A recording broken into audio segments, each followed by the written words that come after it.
What is up? Welcome to whatever this is.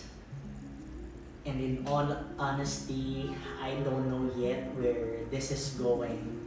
But this video, or the purpose of this video is just to share my heart, just to share how God is moving, to share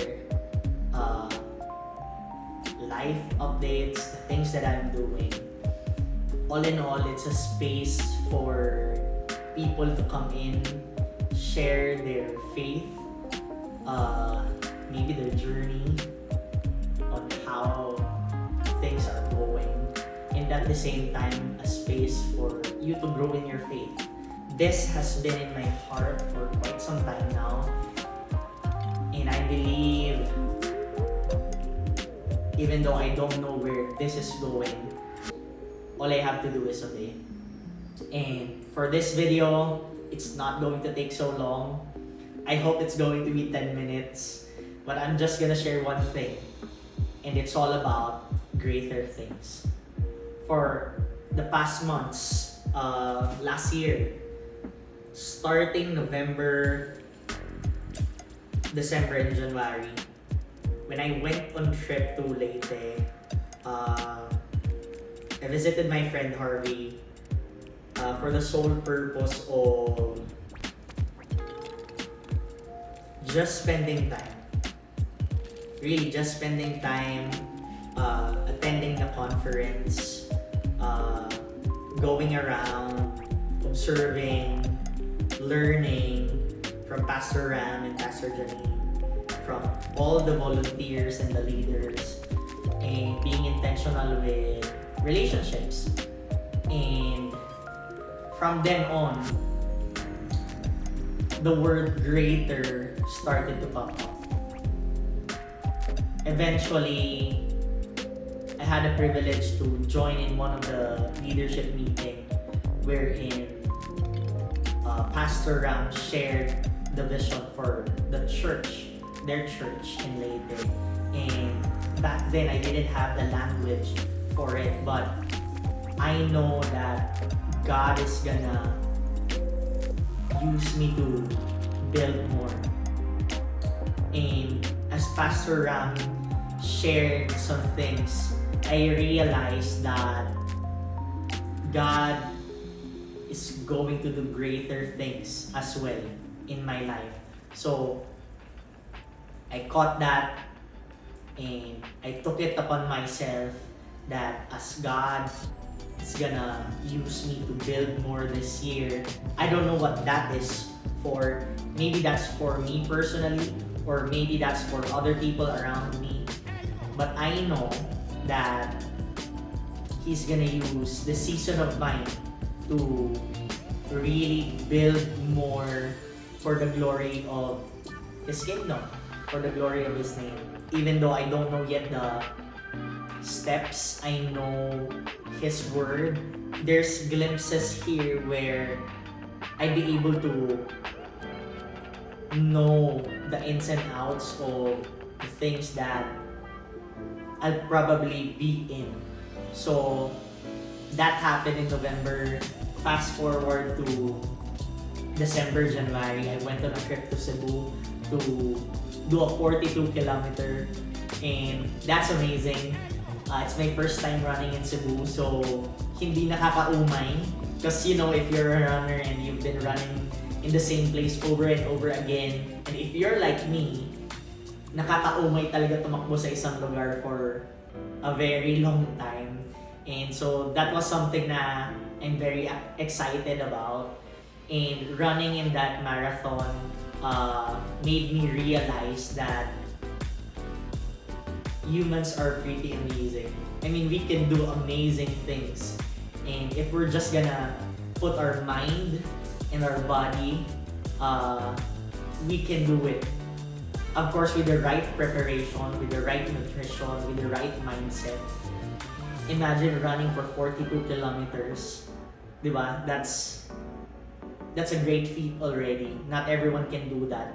And what I realized in that run is that it's okay to walk, but whenever there's this feeling of hitting the wall, because that will come up eventually when you run for long distance runner, it's very important how you talk to yourself, how you encourage yourself, how you see things.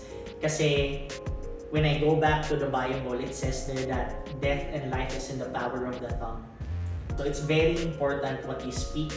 It's very important what you declare in times of challenges, specifically in that race. I encourage myself na you got this. Okay, walk for 1 minute and then run again for 6 minutes, and then walk for 1 minute and run again for 6 minutes. Then eventually, I had the energy to run all throughout to finish the 42 kilometer because the wall hit me at 25 kilometers right on the CC legs. And sobrang taas nun if you're from Cebu.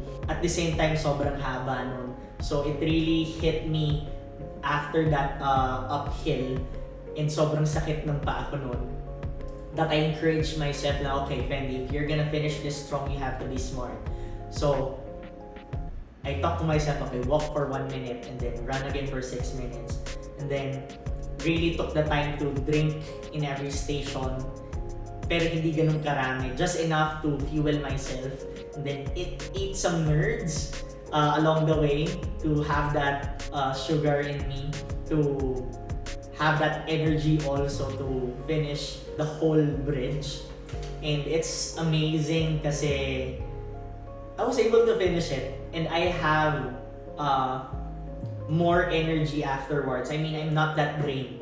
I'm not saying na I can run 42 kilometers more, no.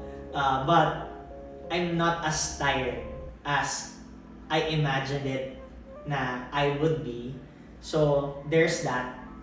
And then I spent the whole week with people in Cebu like Jeff, the leaders, Pastor John Lee and Pastora Carla, and the other leadership, where I really took the time to be intentional as well in receiving from them, observing, and what I saw there was discipleship at its simplest form.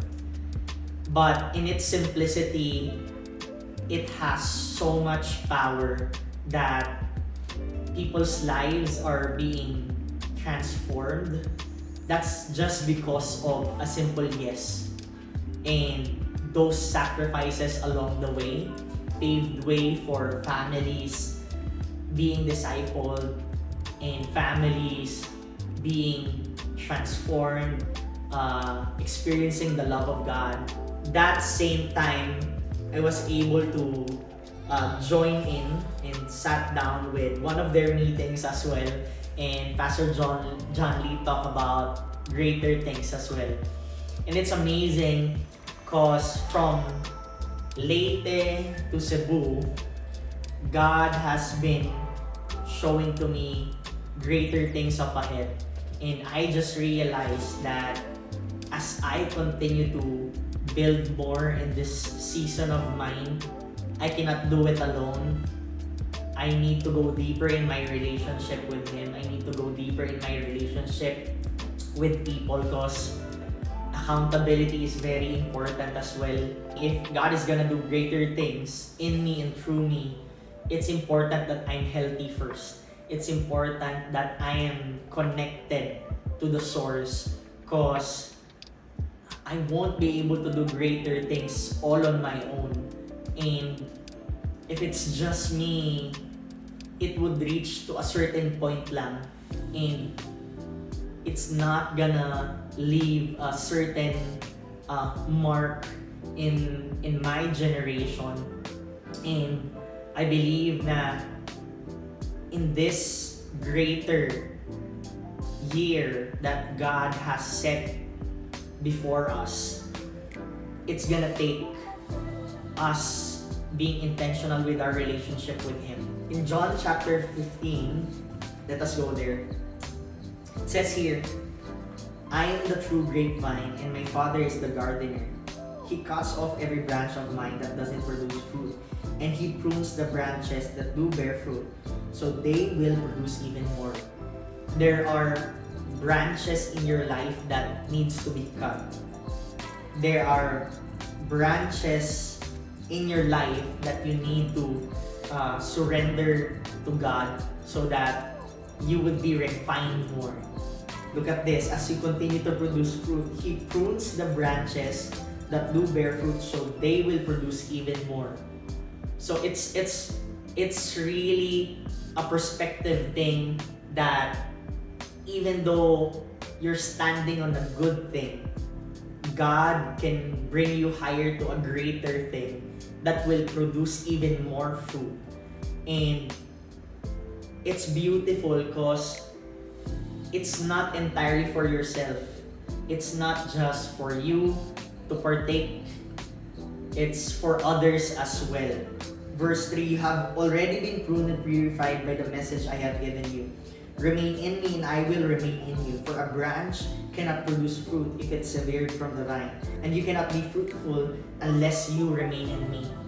I believe as God brings us to greater heights, to greater depths, to greater revelation, greater miracles, greater provision, greater blessings, He is asking us to remain in Him. And that's a powerful posture. As much as moving, there's power in being still. As much as doing a lot of things, there's power in being connected and sticking to the simplest thing, which is remaining in Him, remaining in His presence, and being fruitful. You do not have to think of that already na. It automatically comes out of your life as you continue to remain, as you continue to be connected to the true vine. And that's something na I'm still growing in. That's something na I'm still surrendering to God also. Parts of my life wherein it's not bearing fruit, Lord, help me to release it. Lord, give me the discernment, Holy Spirit, to know which is which. Because as you grow in maturity in your relationship with God, it's not even the good and the bad anymore. It's the good and God's best. Good is not necessarily bad for you, that's why it's good. You benefit from it. But in the season of yours, what is God asking you to be in? I think it's very important to be in that place. Because again, going back to John chapter 15, there are branches that are producing fruit. But for us to bear much fruit, we need to be pruned. And I see that as pathways and decision makings and habits and old things that need to be cut off. Considering the branches that's not producing any fruit.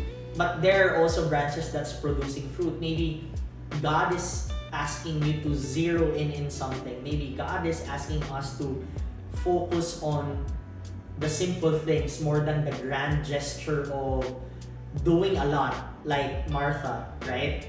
And the most important thing is to sit down at His feet, and that is something that no one can take away from us. That beautiful revelation that we'll get because of our proximity and intimacy with Him. And I guess that's an encouragement for you and me this afternoon or today. I don't know what to call this space yet, but let's see how God will move. For now, that's it. Continue to remain in Him. Whatever season that you are in right now, continue to remain in Him. And you will see things unfold. Continue to be faithful. Don't quit. Be connected to the true vine. Be connected to the source. And you will find the strength that you need. You will find the peace that you need in this season of yours. So I declare that in your life. See you in the next one.